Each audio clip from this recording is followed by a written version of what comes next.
There are some shocking allegations this morning about the conduct at one of America's most revered sites, Arlington National Cemetery. Part of the issue is many of Arlington's records are not digitized. Outrage from several families after poor record keeping at Arlington National Cemetery. 61 deficiencies, among them being a deplorable organizational climate, archaic record keeping.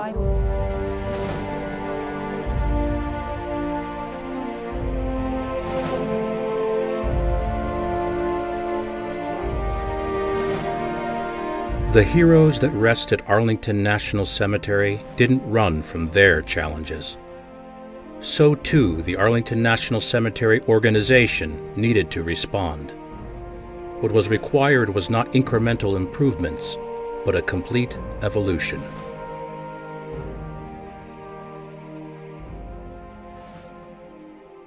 When I tell people that I work at Arlington National Cemetery, they usually take a step back.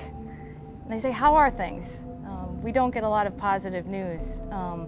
And I tell them about 2 years ago, we were still typing on typewriters on 3x5 cards, and we didn't have fire suppression systems. Despite all those challenges, how much change we've been able to make in the 2 years. And one of the things that we found when we first came here in 2010 was clearly these records here are not how you would run a modern operation. Today, every single record going back to 1864 is digitized, and each plot geospatially mapped to within a 3-inch GPS accuracy. On the IT side, we have the GIS tool. It's a digital image of the entire cemetery. The guys who go out to excavate a gravesite now go about it differently than they did 3 years ago. What we've got up here is our scheduling system. New software tools enable improved funeral service planning. It's a really detailed image, and so I'm able to assign gravesites according to the schedule for the day I'm working on, to make sure that the honors don't conflict. So that you don't hear dueling firing parties or, the Army band trying to outdo Anchors Away in the Navy song. Advanced tools for the public. A family will come to the cemetery and say, "Where is my loved one buried?" With our new iPhone app, I can come to the cemetery looking for my grandfather, enter his name, and get walking directions to his gravesite. As I walk to his gravesite, I can follow myself on the map and watch my blue icon navigate to his headstone. And there we have a Sergeant First Class in the U.S. Army who served in Korea. And increased quality assurance and accountability. It's another step in the chain in terms of accountability. We've attempted to leverage technology so that we can build the quality control and quality assurance checks into our processes so that we don't have to relive the deficiencies identified during the 2010 Department of the Army Inspector General report. So in the past 2 years, what we've been able to do is to bring the premier military cemetery to the modern world. So we know that we're being able to take care of the veterans and their family members as they should. An entire customer service center was established. Since we've been open December 13th of 2010, we've received about 110,000 interactions. Thank you for calling Arlington National Cemetery. This is Markia. How may I help you? An advanced case management system now tracks family services from first call to funeral scheduling to online headstone design. We take the veteran's information or the spouse of the veteran's information. After we take all that information, we have a case number that we have for them. People receive the case number so they won't get lost in the system. Just one moment, sir. I'm going to check to see if the scheduling agent who's assigned to your case, see if he is available.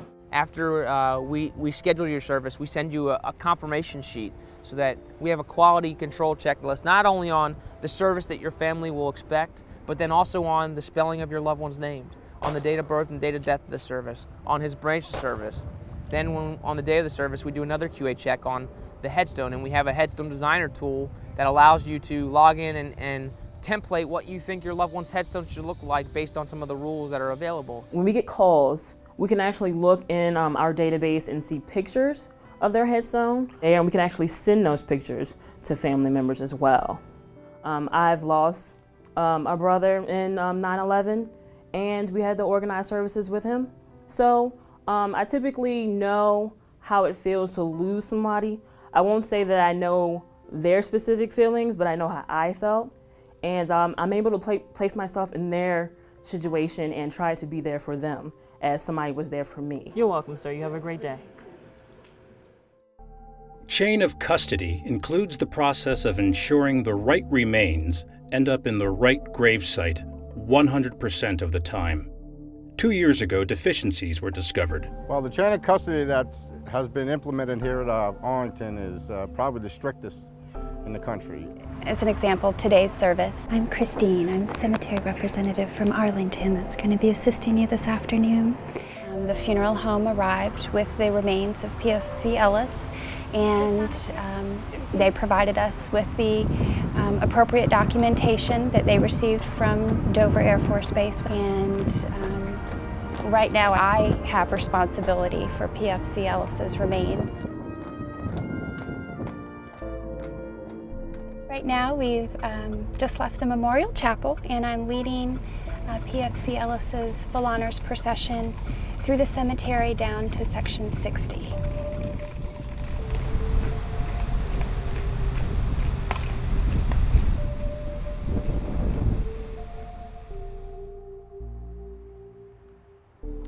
Ladies and gentlemen, this does conclude our service, and we'll now be leaving together to allow the immediate members of the Ellis family a few moments of privacy. 3 or 5 were complete in section 60. And once they get away from the burial site, that's when it's our job to come in. We come in, we bring our equipment in. At the conclusion of the service, I will then have the ground staff sign off on our gravesite checklist that we have. Before the casket is turned over to the field staff, we have to sign a chain of custody form that the work leader or the supervisor will sign at that time before the cemetery rep actually leaves the gravesite. And at that point, I'm turning the responsibility over to the ground staff. Everybody has an interment schedule. Everybody checks the casket tag, temporary marker, the number on the government liner. The numbers are actually painted on the government liners, both inside and on the lid. We'll lower the body down to a concrete liner. The contractor will come in from the vault company. He'll put the lid on. And it's checked over and over and over again. It's 4 people, 5 people, 6 checks before that casket is ever lowered into the government liner for closing. The information that the field operations crew is using during the chain of custody process is generated from a single system, ensuring there's consistency across the record of the eligible veteran that we're burying and the location they're burying it. What else we got? You got Dave, stuff, anything else? The grave is closed completely. The checks again with the temporary marker against the interment schedule. We check those temporary markers with the stones beside it, the stones behind it, and we have numbers on the temporary markers for the stones beside and behind that come off of the maps. So we make sure that we're in the right spot. Right now, 31.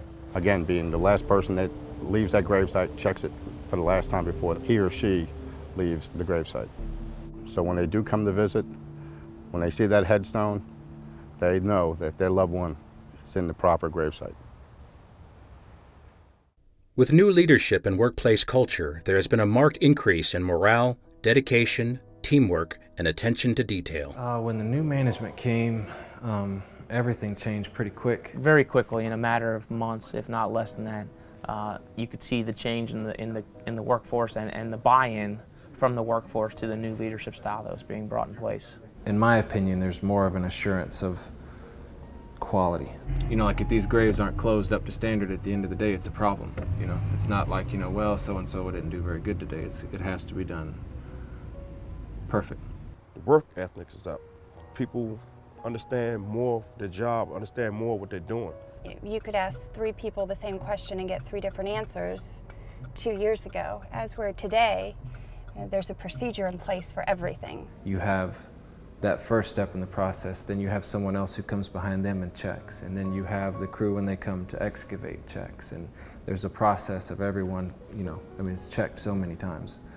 And that gives you a sense of confidence in going through your job, that it's not just myself checking a gravesite number to make sure that it's correct. What we do every day, I wouldn't be ashamed for anybody in any industry to see it.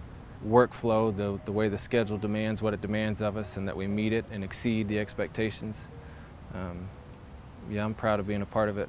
We are bringing the whole organization, the cemetery, back to the standards that our nation expects and that the nation deserves. Arlington is embracing more sustainable environmental stewardship. This is what you would call a sustainable landscape. You're planting not only for the people, for the visitors here at Arlington, for the family, but we're also planting for wildlife. We're getting away from monocultures, just one thing, and having it more diverse, a little bit of a niche, a little ecosystem. We've downsized some of the equipment. A lot of it is electric or hybrid. There's 4 or 5 of these electric small vehicles. There's a couple all-electric cars. The vans for the facilities maintenance people, they use all-electric vehicles. A couple of hybrid trucks. The sustainability involves not using so much of our natural resources. It's working. It's working. There's wildlife coming to this, and it makes me very happy. It makes me proud. We're doing something else instead of just the annuals, which again is nice, but this is larger. It's bigger. The cemetery is for the living. It's for the family members that come and visit their loved ones, and while they're here, if they can enjoy a landscape with life, then that's even better. Cemetery leadership have successfully planned for the future. If we did nothing by 2025, we would run out of space. Thankfully, with foresight, our leadership has made a priority in order to expand now. And so we've got 2 areas, the Millennium Project, which is on our corner between here and Joint Base Meyer Henderson Hall, and then the Navy Annex, which is right beside the Air Force Memorial. Those buildings are coming down as well. And so we are proactively working now with the help and support of the Secretary of the Army, with support from Congress, to begin the plan so that in the 2050s, we'll still be able to have those first interment so that the life of the cemetery will go on for many generations to come. Like no other place, the solemn spaces of Arlington National Cemetery retain our nation's honor. For a dedicated few, it is their workplace and their passion. Only 150 individuals get the privilege of saying, I get to work at Arlington National Cemetery. And I feel that way every day, so. The original gardener it was amazing, the visions that were here. So I feel lucky that I'm here, that I can supplement and add to this. Because I had just been a tourist, a visitor here to the cemetery twice before, and I just fell in love with it. I had an emotional experience walking through the cemetery. And I'm still in awe that I get to come and work here every day and do what I do. It's amazing.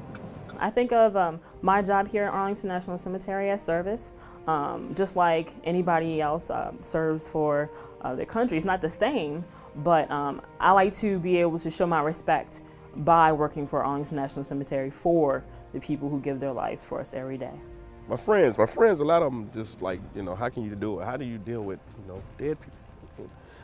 I don't look at it that way, Each one of those headstones represents a human that fought for our country. Without these people, you might not have any freedom. And actually, I feel like I'm doing my service now. I'm catching my service on the back end.